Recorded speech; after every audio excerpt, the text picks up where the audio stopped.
This is the National Maul podcast. I'm your host, Kerian McDonald, coming to you from the Free State Room in an undisclosed location within Northern Virginia, here with my co-host, Brady Burr, and we're here to talk about Old Glory DC, the new expansion team coming to MLR in 2020, and the first professional rugby team in the DC area. We're going to get into their last game against Shannon RFC, but first, Brady, say what's up to the people. Hey guys, I'm Brady Burr. Big rugby fan, former rugby player. Just excited to finally have some professional rugby that I can actually really care about in the DC area. So we're going to go ahead and get straight into the game here, not waste any time. So DC played host to Shannon RFC from Limerick, Ireland. They are the most prolific of the All-Ireland teams, having won the competition 9 times. So came to Cardinal Field for an exciting day of rugby with several pre-match events. They had a couple of curtain raiser matches, the first of which featured Baltimore Chesapeake RFC up against Washington Irish RFC, and later a game with the Old Breed touring rugby side playing against VRC from Charlottesville. Incredible turnout for the game. You had at peak almost 3,000 people in attendance, which has got to be beyond expectations for Old Glory and the front office of the club there. But let's go ahead and just go straight into the game. So I was there covering the game. Saw it live. Got some interviews with players and coaches and stuff. But the game itself was interesting to say the least. You have some opening thoughts on that, Brady? Yeah, I was watching via the Next Level Rugby live stream. The whole game just started off. It was incredibly chippy. I mean, these guys. I don't know if the Irish guys, had some jet lag or something, or what was going on, but everyone was angry, and I don't know why. But setting that aside for now, I'll get into that a little bit more later. First half was incredibly sloppy on OGDC's part. Just you could tell it was like some first game jitters and maybe just not being too familiar with each other. There were some bright spots for sure, but set pieces in particular, definitely we gotta see those improve. And we did to a certain degree, but just the scrums, they were getting bullied by these guys. Lineouts, I don't think they actually lifted to contest the lineout the entire day. But, it's... I mean, especially with the lineouts, you could see that, especially in the second half, although OGDC came out strong, they were afraid to kick for a touch and afraid to go to that lineout option because they had just been losing every single one.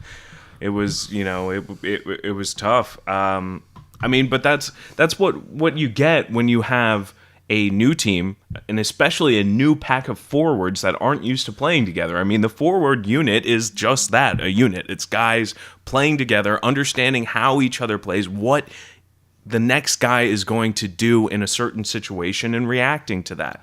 And, when you haven't played with these guys for very long, this is all relatively new for you, and you're still trying to adjust to each other's styles. I mean, and you're not playing in sync, this is what's going to happen against a team in Shannon that I'm sure has been playing with each other for quite a long time. So yeah. I mean, well, a lot of people don't really understand just how much a scrum has to be cohesive. Because say a lock is a little bit off kilter, that all of a sudden means the prop in front of him is now he doesn't have as much push coming from behind him, and that causes the scrum to wheel. And it just going forward, I would expect the scrums to become a lot more stable. And actually, in the second half, they did get much better. Actually, the entire second half was just so exceptional for OGDC, except with the exception of the lineouts again. But they really calmed down and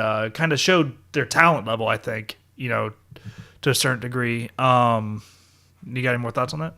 Yeah, let's just go ahead and do it a little bit, in a continuous timeline of how the game went. Let's just start here. So opening of the game, as we said, was sloppy. Quite a few handling errors. You had a few knock-ons, go to scrums. OGDC was able to press a little bit into Shannon territory with some hard running. And I'll say that was one positive of the entire game for Old Glory, was that with the ball in hand, they were menacing and had some really devastating gashing runs through the Shannon line. The problem was they couldn't maintain possession and build on it. Every time they would, break through the line and get a solid 10 to 15 meter run on, a lot of times guys would be running without support, so they would be immediately challenged at the breakdown for possession. Shannon winning quite a few penalties at the breakdown, really more than you usually see, even from a team with some really skilled poachers on it. That's they got a penalty try. I mean, that's just yeah. Well, but yeah. Well, that's it. Just I was specifically saying at the breakdown that runners running unsupported, handling errors. This is stuff that comes from not playing with each other very long. Because, you understand if you're playing with these guys very long, you understand when somebody gets the ball and they're going to be on a break, and you're like, okay, I'm going with him. Is he going to be looking for the pass option, or is he just going to carry until he goes down? And I need to be looking to just get over the ball and set the ruck immediately. These things you understand, you come to learn about each other as you play longer. So I'm sure these things will get cleaned up, at least from the point we saw. But yeah, one thing in particular that I noticed throughout most of the opening, half was Michael Reed and the 10. I need to pull his name up. I forgot to write it down. They didn't seem to have the greatest communication. 10 would have been John Stapleton. John Stapleton started at 10. Yeah, so I just think that their communication was off. You could see a lot of times because, Michael seemed to be wanting him to be moving forward when he was taking the ball. A lot of times, Stapleton was looking to, just kind of pivot and, wheel it out to, Malafu or someone like that, get the line moving a little quicker without having the 10 run quite as much. That's something that'll improve 100%. I don't know if the other 9 that came in later in the game, Sean Hardig, I don't know if he had played with Stapleton before, but they seem to have a little bit better chemistry on the breakdown. Yeah, I would say for sure. I think Sean Hardig definitely contributed to the increased efficiency in the Old Glory attack in the second half. Just the possession seemed to maintain rather well with him in at 9. They were able to string more phases together. All good stuff. Yeah, good showing from Sean Hardig, who I think has made the starting 15. Yeah, he's got the cap today. Against Scotland U20 today. By the way, we are recording on Monday, Memorial Day. So after our recording session here, we'll be going to DC to go ahead and cover Old Glory's game against Scotland U20. Moving along with the game, one other thing I noticed, and it really bothered me, and it's not like a huge deal in terms of like rugby per se, but the kits, man, they were so loose. Yeah. I mean, Shannon comes out and they're just like, they're in these sleek, sublimated, like skin tight, jerseys that look great and are very, they look very professional. And Old Glory, I mean, some of these guys, their shirts are like hanging off, especially number 3. I was just about to say. Lopresti. This guy, yes, he's a big dude, but does he need a 7XL shirt? I mean, what was that? That shirt was massive on him. All game he was trying to stuff it into his shorts and do everything he could, the poor guy. I felt really bad for him. And I feel like it probably had an impact just being a 3 and knowing. Like, something like shirt fit can have an impact in your ability to scrummage properly. It does. And it gives guys more to grab onto when you're running with the ball. It's more for them to grab at to tackle. So yeah, I mean, all he was missing was a candlestick and a little hat, and, he'd be, seeing the ghost of Christmas past, present, and future. He played well. I want to get that out of the way. It was Dante Lopresti, correct? He played well. But like Kerian said, the kits, and this is something, they just got finished with the combines not even I think a month ago. maybe a month ago as of recording today, but I think it's been very recent. They still didn't have their full roster, so they just had to kind of guess on the size of the ring. Now, I don't think a 7X was necessary, but I'm not sure if that's what it is, but that's what it looks like. Just knowing that rugby jerseys typically fit a little slimmer, a little tighter anyway, I mean, again, this is just another thing where this is a brand new club. There's a brand new organization running with a very small staff too. I didn't really realize that until I went to the game. There's not a whole lot of people behind this operation. This is a small but very dedicated, very committed group of people working to bring this team to DC. It's really remarkable what they've done so far and what they were able to do with putting on this event to be able to bring out almost 3,000 people in the nation's capital on a Sunday for rugby, for a team that no one's ever heard of. We know,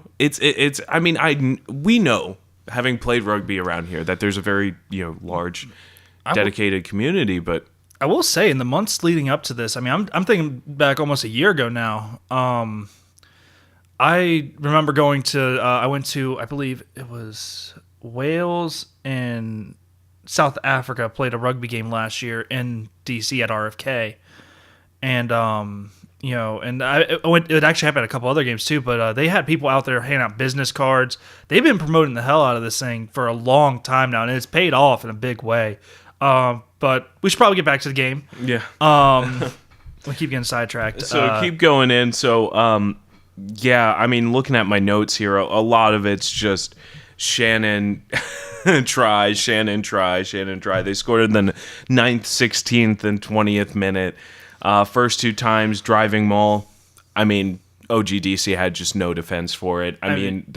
Shannon were clinical in the line-out Maul. Absolutely. Yeah, you saw it, we saw in the second half. Because I think we're probably gonna have to skip ahead the second half because there really wasn't much to say about the first half other than sloppy, bad tackling, and just I think first game jitters. If we're being real honest, second half comes around, they start finding some answers in the line out. Rather than lifting, which is something that I'd like to see him do here soon to defend, they were getting right there, and they did a great job of stopping that Maul in the second half. I think they had realized that they weren't going to be able to contest the throw. So what do you do when you can't contest the throw in the line out? Stop the Maul. That's what they're doing anyway. They're coming down, they're setting the Maul. Just plow into it before they can get it established, and then force them to play the ball out from wherever they took the throw, But kind of my notes here saying the game really was still chippy coming right out of the second half. You would think that, a few minutes, to sit down, watch these little kids play rugby, which was adorable, by the way. A little Mid-East game. You would think that they would Shouts have a little out time. Alexandria Youth Rugby and Great Falls Youth Rugby, two teams we used to play against when we were little guys. Dear Lord.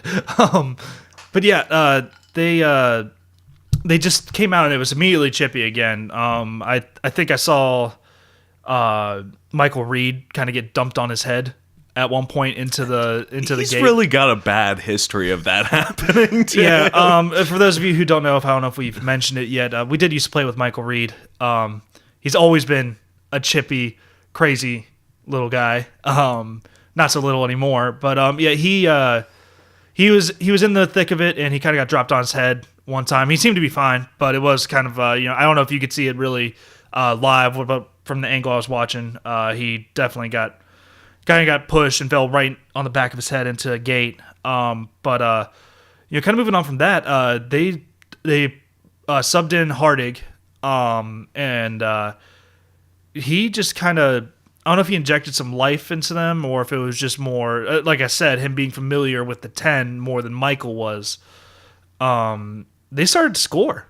And they really, like you said, like when they get the ball in the open field, they really, really are dangerous. Malafu is just absolutely terrifying. The Flying Hawaiian, I think they were calling him. Vedekina Malafu in the 57th minute with just a scorching run. down the sideline and putting it in for the try. It was wonderful, and the crowd absolutely erupted. I mean, people were excited. Chants of OG DC, let's go glory. You know, it was really something. Again, I mean, in the second half, this team came out, they started fighting, and the crowd really responded to it. The scrum, that was a big place of improvement. I don't know. Did they? Oh, absolutely. I know they made a sub at Hooker, who actually I have him listed as being a another impact sub. They had Mo Katz or Timothy Katz. Yeah. Again, I believe he also gets the starting nod today against Scotland U20. He came in, and I don't know if he stabilized, if he had played with, again, like, because a lot of these guys are local guys. They've played with each other a lot of these guys, but not all on the same team. I don't know if Timothy played with the props before, but he came in and they started winning some of their scrums, you know, and you know they still were probably outclassed by Shannon, but again, you know that'll come with time. Mo started really just winning the ball a lot, and then on offense he was all over the place, man. He did a little bit of everything that game. And that's what you want out of your hooker. You want your hooker to be all over the shop, doing everything he can. I mean, look at Jamie George playing for Saracens. I mean, why is he considered one of the greatest hookers / front rows in the world right now? Because he literally does everything. He throws, he scrums, he mauls, he rucks, he runs, he passes. He can do everything. Right. And that's I mean, that's exactly what you want out of a hooker. That's awesome. So yeah, good to see that from Mocats. Another guy we gotta give some, you know, run time to is Dakota Worth. What a game he had! Oh my God, he was a savage out there. Dude was just running rampant. Oh man, he was just running through people, and like, you know, a lot of times it doesn't really show up as much in rugby as, you know, in football, just because there's more guys out there to kind of bring you down. But I mean, this guy, like, legitimately, did he score a try? I can't remember. He did. I was gonna say, yeah, 71st minute, he broke like a good probably 10-15 meter run in for the try. I mean, that kid gets ahead of steam, and he is not going down easy, not at all. And I love the way he runs too. He kind of like he's got one of those, you know, angry runs to him. Yeah, like he definitely runs angry. He really does. And like the thing is his limbs, all of them are moving at all times. They're all over the place, and like, it just looks violent, and you know it's not something like that's the way easy you to approach. used to run, honestly. I'll take the credit there, but you know, I mean, this guy's obviously playing a much higher level. Dakota's absolutely.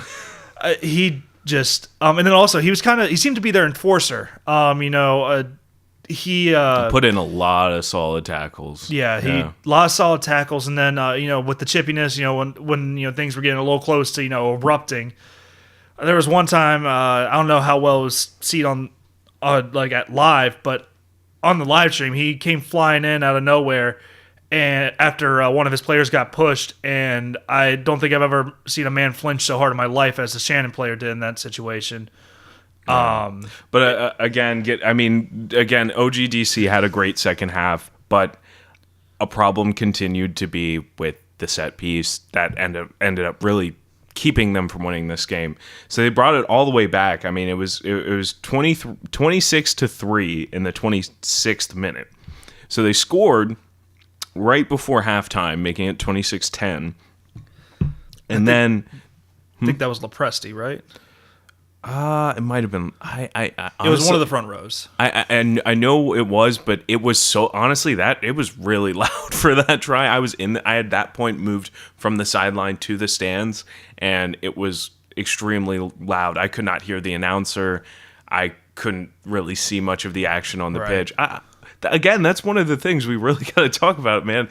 The crowd presence and the excitement for this, it's beyond what anybody expected or dreamed, I'm sure. And I talked to Tim Brown, operations manager for OGDC, after the game, and that's one thing he really pressed, that was the crowd presence that made a huge difference. So again they were able to get a little bit before halftime, And then they come out, and you got the Malafu try at the 57th minute. That was the barn burner. Yeah, Everybody loved that. That was a beautiful try. I mean, on any level, that was just nice. And then, a penalty not releasing on Shannon in their own half. Dakota Worth got the ball off the tap, I'm pretty sure, and then just plunged it in. And that was, that brought it up 22-26. And DC ended up having another chance at possession in Shannon's half. They won a penalty, and the obvious thing to do in that situation, pretty much any professional rugby game, would be kick the ball into touch, set the line out, maul, drive it in. But the problem was they couldn't win lineouts. Yeah. They'd won maybe one or two the entire game, and I think they had just given up on it. And so they went with the tap, a couple runs in, and then a knock on, and that was it. And that was the last opportunity for them to win the game. Yeah, to be fair to them, though, the line-out is definitely something that takes time to develop. And absolutely. Again, I think a lot of these guys have only been there for a couple weeks. Even if they got signed, in early April, they might not have been there until early May, and just not enough time to really build the chemistry. And it, like I think we've said probably a million times today, it'll come with time. And I think we can expect to see actually some contesting today against Scotland U20s. But I just want to kind of point out a few standout players, in my opinion. Josh Brown, the captain. That is big unit. I mean, it really is. I mean, this man, and that is the word you use with him. This man just was impossible to take down solo. He didn't score, but especially coming off the 8-man pick, he was bullying these poor Shannon players. I won't say poor; they were mean, but I mean, they were some scrappy guys. But I mean, you got to say OGDC definitely had size advantage in that game. Oh yeah, 100%. Our forwards were huge compared to, and I'm sure a lot of those Shannon guys, from what I could tell, I mean, they seemed younger. They seemed like most of them were probably under 23 years old, 22, 23 years old. Yeah. So. But then we've said his name a few times already. Malafu, Kina Malafu, or what's his full name? Vetikina Malafu. Yeah. I hope I'm pronouncing that properly. He just absolutely, every time he got the ball, it was at least 10 or 15 meters. I mean, when he went on that long run, he could not be stopped. He got ahead of steam, and there was just no stopping him. And then I thought Ryan Burrows played really well on defense. He was in the position to make a couple of big plays. Just had a couple unlucky bounces, especially on kicks. He also had a couple of passes come his way that weren't really ideal.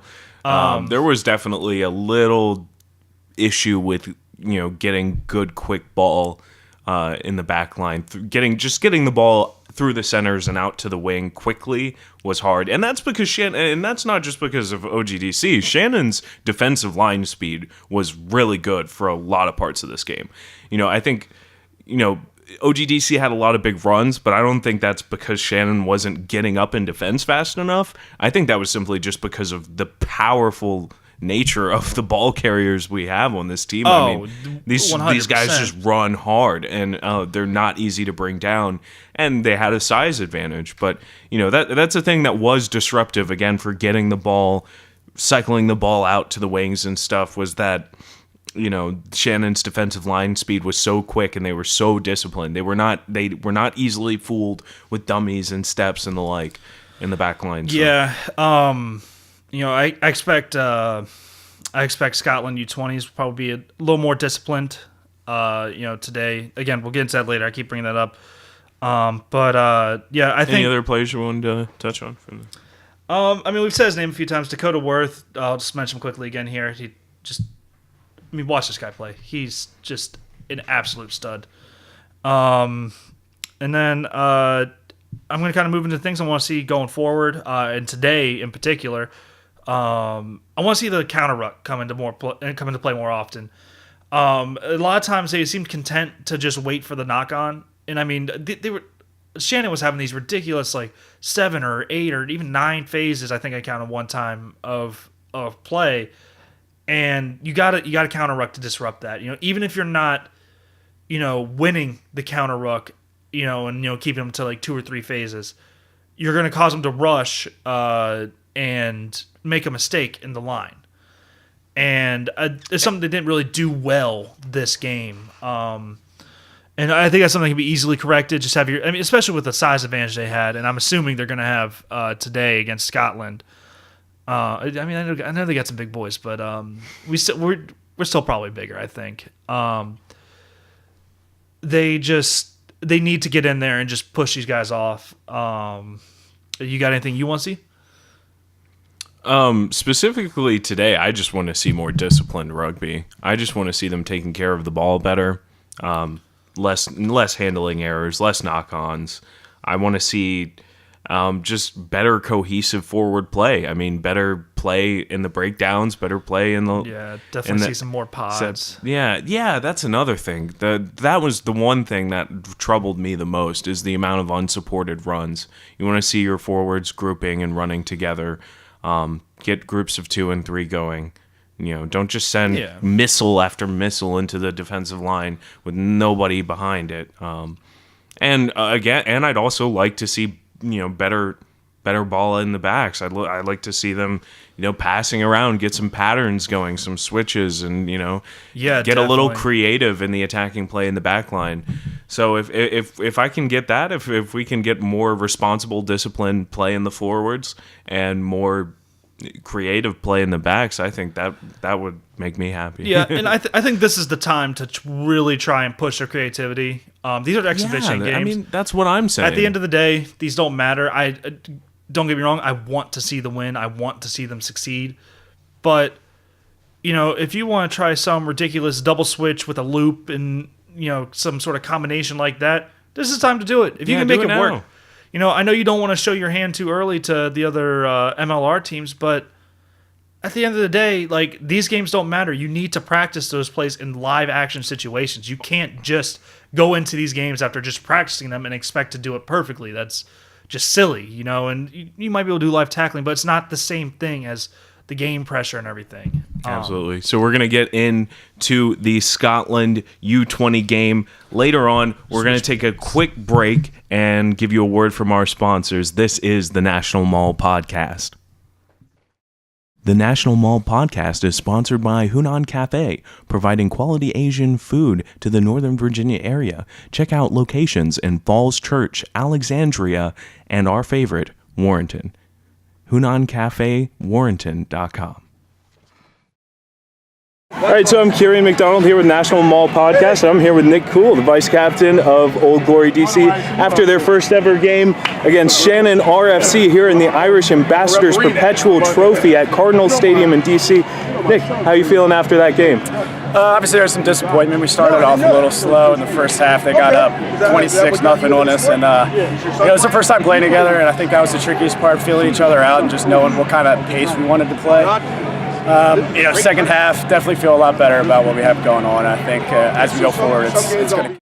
And that was a piece of my interview with Old Glory fullback and vice captain Nick Cool. You can check that all out on our YouTube page, on our Twitter and Facebook at National Maul. So now what we're going to do is go ahead and preview the game today, because we are recording on Memorial Day. Old Glory versus the Scottish National U20 side. So this is interesting right off the bat, because this is an American pro team facing a international team, but an under 20 side. Typically you don't see a full men's side go up against an under 20 side, period, but Old Glory and Scottish rugby have a pretty interesting relationship. They formed a partnership. They're the first MLR team to partner with any foreign union. Again, I talked to operations manager Tim Brown about that relationship a little bit, and again, you can see that interview also on our YouTube and other social media pages. So this game is going to be a prep game for Scottish rugby for the U20 World Cup. That's what they think. which is coming up. Well, that's their perspective on it, and it serves as another one of these exhibition games for Old Glory DC. So Brady, what are your thoughts on the Scotland National U20 side? Any players to look out for, or anything that you're expecting to see from them in this game? Yeah, I've been looking at I've been trying to find, and it's been really hard trying to find footage of these U20 guys, bits and pieces here and there, some highlights on YouTube. The few guys that did stand out to me, just reading about them, Connor Boyle, he's their captain, so obviously stand out, but he scored 3 tries in 6 nations, which that is some high-level competition right there. Let's see what else I have here. He actually mentioned in one of his interviews on YouTube that he thinks that Ross Thompson, their 10, is very, very dangerous. From everything that I've been able to read and the few plays I've seen, he seems to be kind of like a field general. And he really is good at commanding his backs to get into position and run the right plays at the right time. He's also a very, very deadly kicker. And then the guy that you really have to watch for on the outside is going to be Jack Blaine. He's their winger. He just absolutely ridiculous speed out there. But it seems they have a really experienced forward pack. In general. A lot of these guys have been playing since I think U16 or U16 level nationally.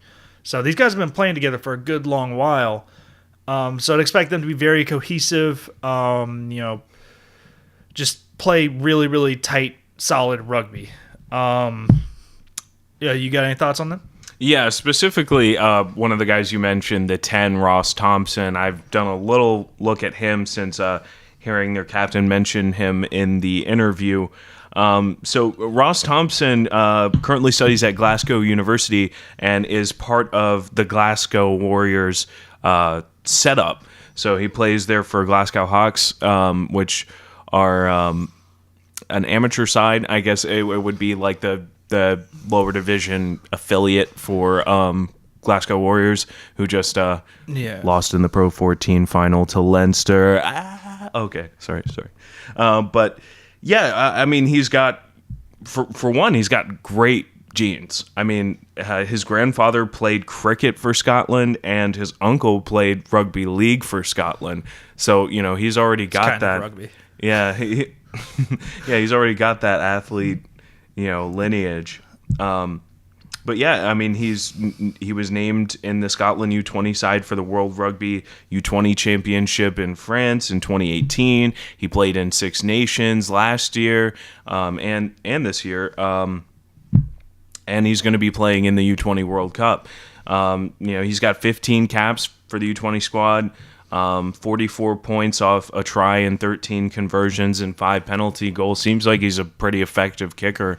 For sure. We'll see what the weather's out there. What the weather's like out there today. In the last game against Shannon, it was very windy, so it made kicking game difficult. We'll see if that makes an impact. So now here's some players to watch on the OGDC side. First up, I'm going to talk about the scrum half, Sean Hardick, who's getting the start today. He came off the bench last week. You heard me talk about him a little bit earlier.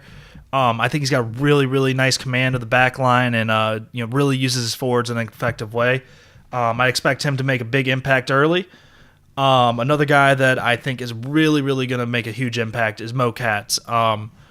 He's not the biggest guy out there, but he is super physical and he has a high motor. He really was a wild man last week and just absolutely flew all over the place on defense, offense, whatever you needed him to do. I think he's going to have a big day today. And then as far as the subs go, I'm really going to be looking at Darian Pickett. To be an impact sub. He's former All-American. He's a big dude, but he plays center. I mean, when you see him, you're going to see why I kind of mentioned that. He doesn't have the typical build of a center, and he's really going to, I think you're going to see him juke a lot more people out than you would expect. He's a bruising runner too, don't get me wrong. He can really run through people when he needs to, but very deceptively quick. You got anybody that you're looking at that's going to be real big? Yeah, absolutely. A few changes in this lineup, for sure. We've got Khalid Williams getting the start at 1, so get a good look at him in the loose position. Dakota Worth returns at 6. Guy Lopresti gets the start at 7. I believe he came off the bench in the last game. For sure. Chris Kunkel, that was 3-time collegiate All-American at JMU. I think he played for Rocky Gorge afterwards. So for a bit, yeah. I'm really interested to see what he can do coming in, getting the start at 12.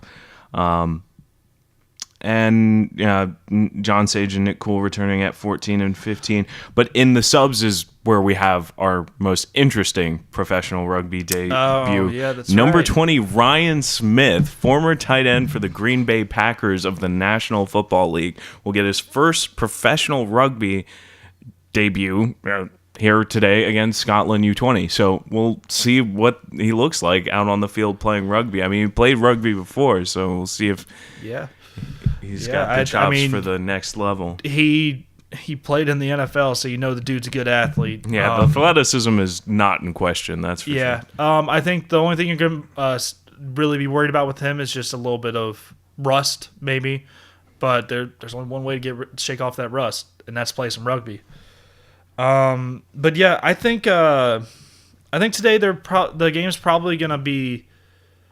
I think it's gonna be very similar to last week's. Hopefully with a better first half from OGDC. But you can see, the lineup is almost unrecognizable aside from the 2 captains and Malafu and a couple key guys here and there. But they're trying people out. They're trying to figure out what works best for them. So I'd expect to see a little bit of sloppy play early. I think maybe it'll be a little bit tighter. I think you'll see I think second half again will be a really big, maybe not comeback, but you'll see them play a lot tighter in the second half. These guys not been playing together long. Can't expect them to look like the All Blacks out there. But I do think we're gonna actually see some lineouts today. I hope at least. Definitely I want to see them start lifting. You can't be a good rugby team without being able to win at least half of your lineouts. You want to win more, but yeah.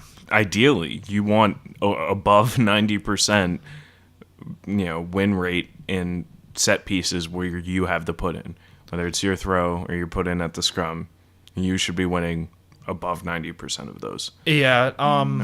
I think we'll definitely at least see them attempt it today in a more serious manner than they did last time. The line-out defense, that I don't think we're going to see them steal many, if any, today. Because that's something that even more so than when you're putting in yourself. When you're putting in yourself, exactly what you're supposed to do. When you're defending against these guys, that they're not telling you what they're doing. That's the whole point. So I don't know how good the defense is going to be. You saw last week Shannon did a really good job of getting in front of our guys, but they've been playing together forever. It takes a lot more communication on the defense and the line out to be successful rather than on offense. So I hope to see some line out stolen, but I'm not expecting it. It'd be a nice little bonus that's early in their lifetime to get that, but we'll see. Anything you got? Well, I was just gonna say score predictions. Are we ballsy enough to do that? What, do you have an idea? What do you think? I think due to the youth of Scotland and the relative inexperience of Old Glory, I think we might see a really high scoring game. So I'm going to go really high. You can make fun of me all you want if I get this way off, but I'm expecting to see probably 35-28, somewhere in that range. I'd say Scotland probably taking the win, just on an experience level. I think OGDC will compete with these guys. I just think it's come down to little things like line outs, scrums, that kind of thing. Yeah. You got a prediction? Yeah, I mean, mine's actually pretty close to what yours is. I think Scotland. This is they've struggled recently at the international level in the last six under 26 nations. They are only able to pull one win. So and they are gearing up for the World Cup. So I question how hard exactly these guys are going to be willing to go, knowing that they have their most important tournament and competition looming over them. Well, if OGDC plays anything like they did against Shannon, they'll wake up fast. Yeah, because they. I mean, I really think OGDC is going to come out firing hard. Maybe not on all cylinders, but even if it's just one cylinder, they're going to be going really hard. That's a terrible metaphor, but you kind of get what I mean. Like, they're going to be going. I think they're going to be playing hard. It might not be the most beautiful play. It might not be the most connected play, but I think you're going to see dudes flying all over the place. Yeah, I agree with that. I think, I don't know. I think I'm also looking at a high scoring game. I think maybe. I think it's going to be even closer than by a try, though. I think it's probably going to come down to a penalty goal at the end. I'm going to go ahead and call it 31-28, Scotland. But I think I could also be being a little generous there. I mean, it is possible that the Scotland team turns on the gas and really outclasses OGDC, who is just not nearly as experienced. But I feel like OGDC is they're big, they're physical, they fight hard, and the Scotland team again is not coming off the most successful international season, and they're going into the most important tournament of their young careers at this point. So we'll see how much they're willing to give. All right, so moving on, we're going to go ahead and do a little romp around MLR. Yeah, let's check out what's going on in Major League Rugby. So I think the first thing we got to talk about, the biggest thing we got to talk about, because we're going into Week 19, there is a 4-way tie from second to fifth in Major League Rugby right now. How the hell did this happen? It was a 5-way tie not even a week ago. Yeah. It's absolutely bonkers. The level of competition in MLR this year has been absolutely insane. And the level, I mean, it's just to see this level of parity in a professional competition of any sport, but especially rugby. I mean, you look at all the top leagues in the world, there are 2 or 3 teams that kind of just sit atop, Saracens. You got Saracens and Exeter in the Premiership. You got Leinster, and I guess it's kind of changed, but now in the Pro 14. But Leinster is usually at the top. The top. And then you've got Crusaders and Super Rugby. Every rugby competition has their New England Patriots, and not this one though. This there's a lot of parity here. I mean, we're talking about like this 4-way logjam at second place, but we can't forget San Diego Legion, the number 1 team. They're only ahead by 4 points. That's one win, but they have clinched, so they're guaranteed. No, they're safe. They're fine. San Diego Legion have been playing some excellent rugby. I mean, they are so much fun to watch. I love it. Yeah, I really do enjoy their style of play. But I mean, it's coming down to the final games. I mean, that's just, I think that's so good for a young league like the MLR. Parity is always good for any league. You want it to be competitive at all times. You don't really want like a Major League Baseball situation where you've got like the Yankees of old, playing against the lowly Orioles or anything like that. Although the Orioles always beat the Yankees. But right now, the final games, I list off the ones that actually matter. First off, we've got Rooney versus Toronto, but 2 teams that are part of that 4-way tie. Yeah. Along with New Orleans, who Rooney played yesterday. Yeah, Rooney Rugby Union New York. In case Rugby you don't United know. New York, yes, the worst name in professional rugby, and also my least favorite team. I also just dislike them because they're a New York sports team, but But anyway, it's fair. they played against New Orleans, and in the game that really broke the table. I mean, Yeah. I think Rooney winning that game and then Glendale losing to Toronto this weekend. Yeah, I think they're eliminated now, right, Glendale? Glendale is eliminated. Yeah, they're done. They're pretty much done. Because it's going to be, how many teams is it again? I'm still not too familiar with the MLR playoff structure. Well, it's 4 go into the playoffs. Okay, that's There's 4 what I spots. thought, yeah. One is San Diego Legion, so it's going to be between Glendale.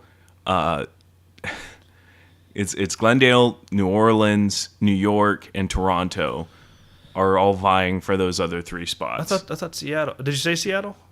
Or I think Did I say? You said Glendale because Glendale. No, Glendale. No, Seattle, New York, Toronto, and New Orleans are vying for those 3 remaining spots. Well, I can almost guarantee you one of those teams that's gonna be in there. Seattle Seawolves. Oh yeah, They last year's champion, Seattle Seawolves. And that's not even why I'm saying this. They drew the Austin Elite for their final game of the season, and we were just talking about parity. Austin Elite. Every league has to have its minnows, man. Yeah, Austin Elite just not playing well this season at all. They are winless at the moment, and barring and will finish the season winless. Barring most likely. barring a like defiant, we're not going to be the first winless team, and I think MLR history. I don't think there was any winless teams last year, were there? Not that I know. Barring that kind of defiance. I really do think Seattle has the easiest path to the playoffs. New Orleans, I think they got the toughest draw of them all. They're going up against San Diego Legion. Only thing that kind of benefits them in this situation is, like Kerian has said, San Diego Legion they've clinched. They don't need this win. They don't really care, I think, at this point.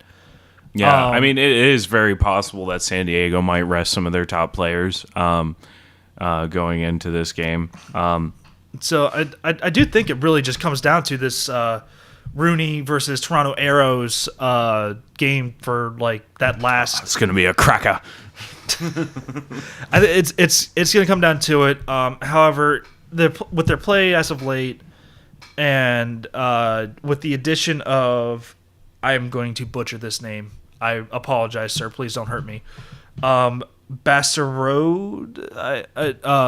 the French prop they brought in. Yeah, Michael Bastarode. Yeah. Okay, I got it right. Cool. Bastarode. He's I mean, one of the most prolific front rowers in European rugby over the last decade. And honestly. now he's here bullying us. Yeah.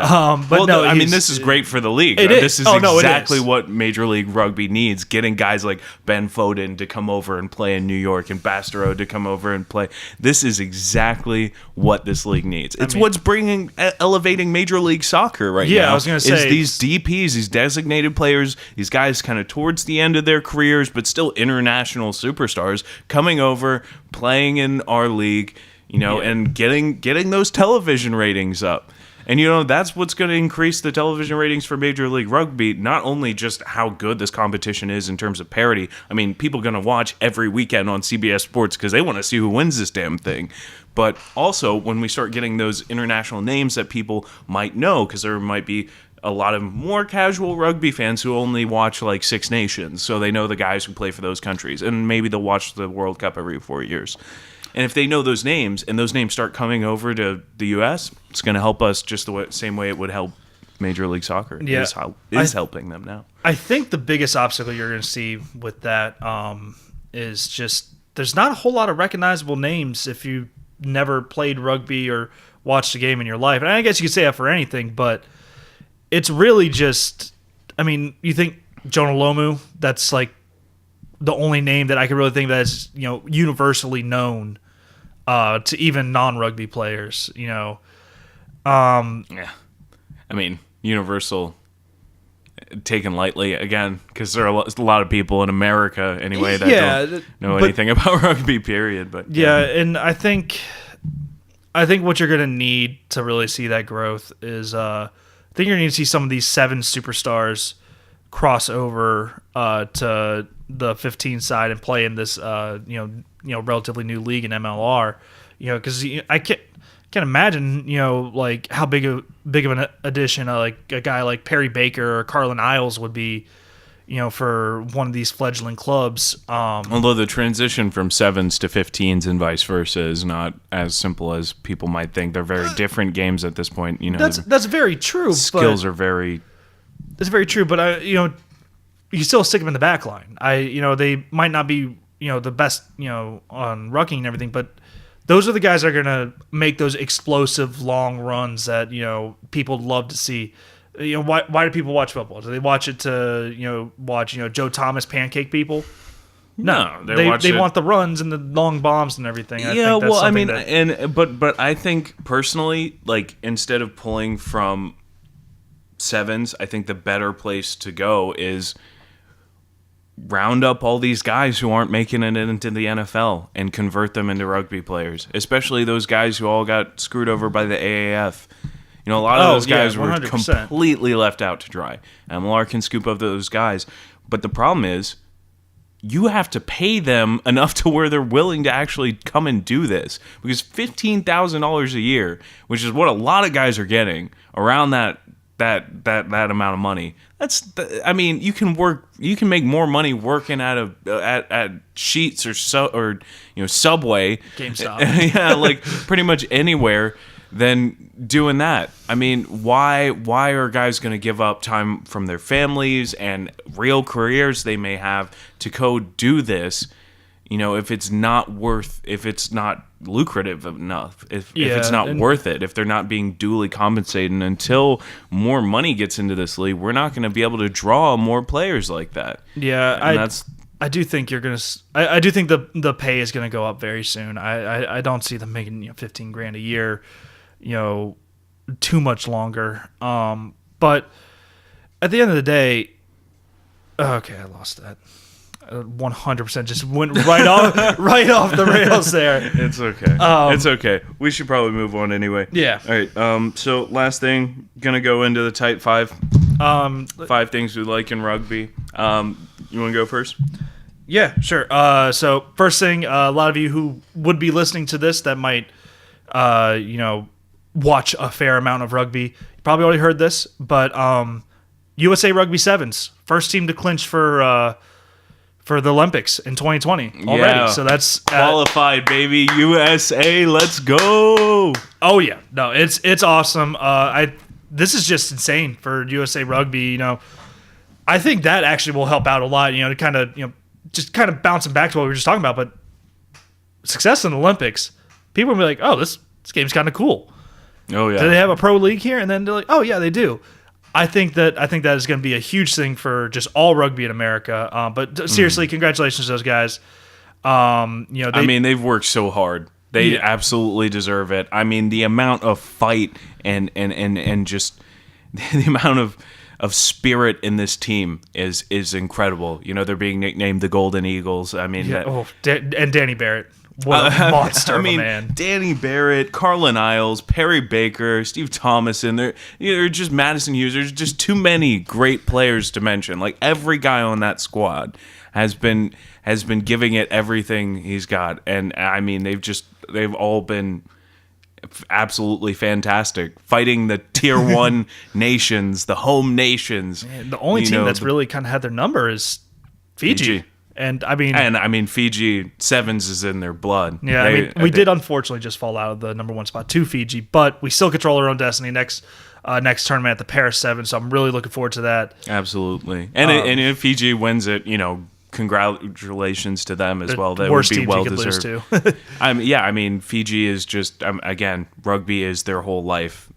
It's woven into the fabric of life on that island and the culture, and it's beautiful. The way they play sevens rugby is beautiful. It's a really great thing to watch. So massive credit to Fiji for going ahead and winning the London Sevens. But yeah, Eagles qualified for 2020. Yeah. And then you want to go ahead? Yeah. I've got another one. Since we're on the topic of sevens, I've got to play. I've got to play from the sevens tournament that was just completely insane. I've never seen anything like this. It was definitely done on purpose. That's all I know. No. So Wales was playing Japan, and this is, I mean, so the scrum half is trying to kick for touch. The horn's gone, game's over. He tries to kick for touch, and it goes wrong. It goes back 30 meters and stays in field. And I'm just going to go ahead and throw this over. Here's the call from the World 7 Series coverage.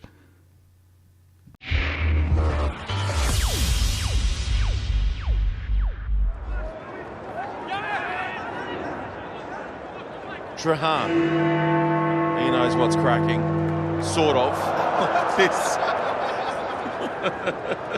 I'm sorry, Luke. And now they're going to spin it away. This might be the first ever 30-metre but this is the most remarkable try you'll ever see. Luke Trahan has kicked it 30 metres the wrong direction. Oh, what a try assist. He kicks it 30 meters the wrong direction. It stays in bounds. They recover, run it up the wing, a few passes, and they score. Like, You mean you've never seen that play before? oh my gosh. I mean, talking about when, I don't know, what a fluke play, but turned into points, and all after the final horn, too. I mean, credit to Wales for one of the most entertaining bits of rugby play I've ever seen in my entire life. I still don't know what I just watched. I don't really have words for that. It was okay, one of the most bizarre things I've ever seen. All right. Number three. Number three, for anybody who's looking to catch some good rugby sevens, we're really coming back to sevens a lot this episode. It's summertime. It's 7th season. You know? Yeah. But if you're looking to catch some really high-level American sevens rugby, the college rugby championships are this weekend. Ooh. I personally, it's one of my favorite events of the year. Probably next to the USA Sevens tournament out in Las Vegas. I think you'd have to say those two might be the best rugby events in America right now. Yeah, 100%. I don't think it's a contest. You're gonna have a lot of really high level play. I think Kutztown has a good chance this year. I feel obliged to say that. We might be a little biased having played high school ball with their young star DeMonte Noble. Yeah, and the CRC's poster boy, just about. Yeah, he's been on a lot of advertising. They've been showing a lot about him. I mean, we know him. We love him. Dude's a ridiculous athlete. Cut like he's made of marble. Yeah. I mean, he's got one of the nastiest steps in college rugby. Definitely a future Olympian. You will see him on the USA. Oh, yeah. I guarantee he will be on Team USA playing Olympic sevens in the future. It will happen. Yeah. The other team to watch out for, though, definitely Lindenwood, defending champs on both men's and women's side. Lindenwood has put together a really impressive program. Yeah, it's...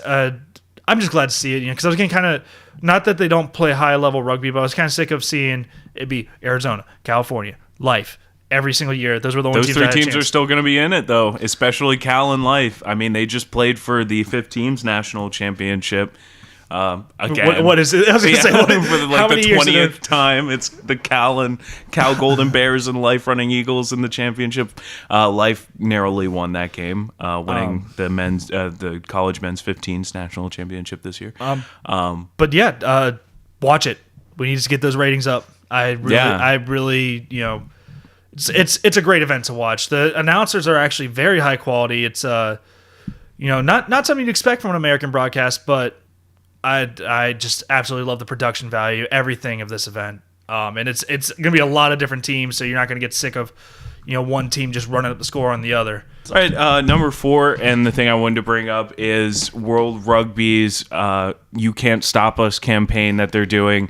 They're doing a wonderful ad campaign supporting women in sports, and most importantly, women in the best sport, rugby. They've got a new video that they've released that shows kind of like a glimpse of the life in a rugby player as she grows from youth rugby to adulthood in India, and it's just a beautiful little piece with excellent camera work, and it's inspiring, and it just reminds you that this is everyone's game, And this is a game that grows you as a person, not just as an athlete, but it instills values, principles, and ethics in you that remain there for the rest of your life. And it provides a wonderful sense of community, brotherhood, sisterhood, love for one another, and love for the game. And I love how World Rugby is promoting this right now. You know, we as fans are not always in agreement with the governing body, but, you know, this is something they're putting a lot of effort into, not just to grow women's rugby, but to just promote, you know, the finer things in the game, the things that are really important, and that's the values it passes on. So. Yeah. And then number 5, my last story, kind of piggybacking off this feel-good story that is that campaign. There's a cool story coming out of Australia. It's called the PDRL, the Physical Disability Rugby League.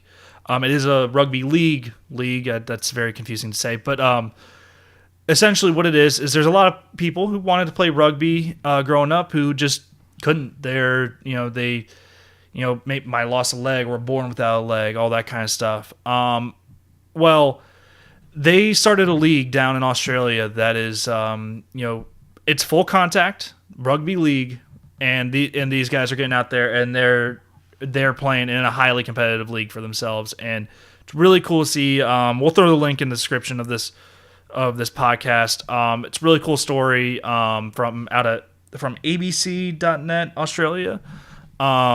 Really, really great quotes. My favorite one was, just because you have a disability doesn't mean you have to be wrapped up in cotton wool. Just kind of showing these guys are like, yeah, we're tough too. Just because I'm missing a leg doesn't mean I won't, throw down. But yeah, that I just really love that story coming out of Australia. Absolutely inspiring stuff. And I think that's going to do it for us here on the National Maul podcast. I'm Kerian McDonald with my co-host, Brady Burr. And we will see you next time. We're off to cover Old Glory DC's game against Scotland U20 national team later today. So to all of you, thank you. Hope you had a nice Memorial Day weekend, as you will be hearing this later on. And we'll see you next time on the National Maul. Goodbye.